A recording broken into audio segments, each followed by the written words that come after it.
There we go. Ron Williams never imagined he'd have to tell his son he lost everything he'd saved up to someone he never met. At first, I was devastated, and I felt stupid. The 76-year-old retired insurance agent from Brooklyn says it started with a random text message from someone calling herself Jenny that turned into friendly banter, with Jenny sending this video and saying she was 33, Christian, and living in Boston. It was easy communication. It felt very comfortable. Jenny soon told Williams she was making a fortune investing and asked him to join her. Within about 6 months, he'd invested $1.6 million. He could see his money growing on the platform.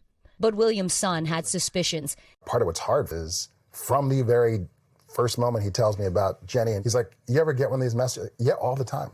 And they're all fake. We had the suspicion, but not the evidence. Until he did a reverse image search on Jenny and found several social media accounts using what appear to be the same videos. Did you ever ask to meet her in person? Several times. There was always an excuse to not meet in person. Right. Months into the relationship, Jenny told him she lent him $110,000 for a big investment opportunity.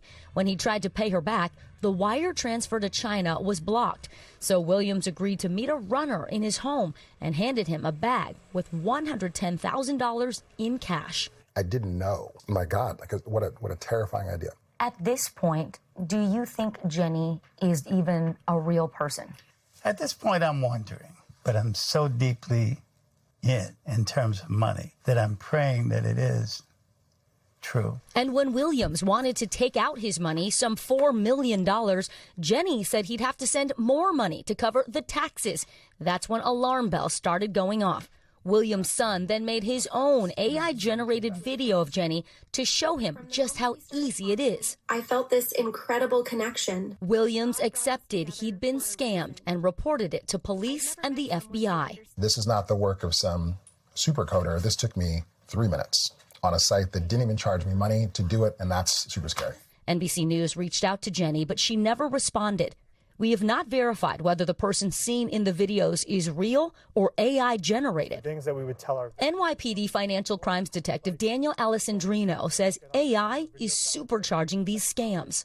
Now with AI, they're giving you realistic videos and it looks like you're really talking to the person. He says never invest or send money to someone you haven't met and report these scams right away to give investigators a chance to recover stolen money. And he says in some cases, the scammers themselves are victims. They're victims of human trafficking, where they have these compounds and they lure people on job opportunities. They torture them unless they provide by doing these cons. There was no way out.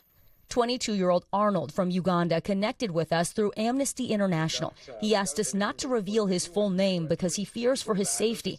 But Arnold says he paid $2,000 to a job agency that sent him to a scam compound like this one in Cambodia, where he says he was forced to find victims for investment schemes using social media. You feel their pain. You're also being tortured. You are being beaten. The Cambodian government says it's cracking down on the scam industry and has denied that it's complicit.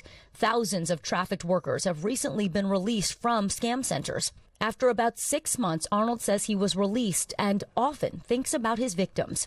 They just saw me as the devil. I do not blame them, but the people in those companies are also just victims who are under immense pressure of life and death. And when they return, because they do not earn anything, life even becomes harder to them, just as the people that have lost their properties and money. Why do you want to speak out about what happened to you? Majorly because there are a lot of people who are still there, who need help.